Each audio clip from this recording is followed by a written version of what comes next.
শেখ হাসিনা দেশ ছেড়ে যাওয়ার ১ মাস পার হয়ে গেছে। এখনও ভারতেই অবস্থান করছেন তিনি। এরই মধ্যে অন্তর্বর্তীকালীন সরকারের উপর চাপ বাড়ছে। সাবেক এই প্রধানমন্ত্রীকে দেশে ফিরিয়ে এনে বিচারের মুখোমুখি করার দাবিতে। শেখ হাসিনার অবস্থান নিয়ে ভারতীয় গণমাধ্যমগুলো খবর প্রকাশ করছে।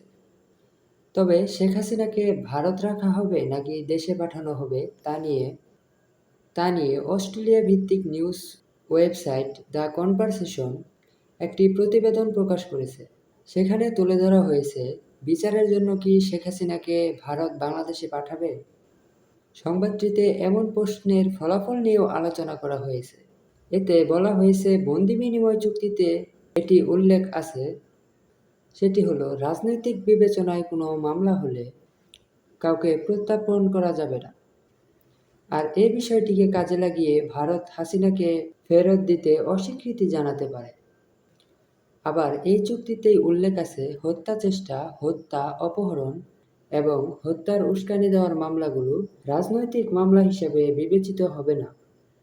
তবে শেখ হাসিনার বিরুদ্ধে যেসব মামলা হয়েছে তার প্রায় সবগুলোই এই ধারার মধ্যে পড়েছে। এই সংবাদটিতে উঠে এসেছে, ভারত হাসিনাকে রাজনৈতিক আশ্রয় দিলে ফেরত পাঠানোর সমীকরণটা কেমন হবে?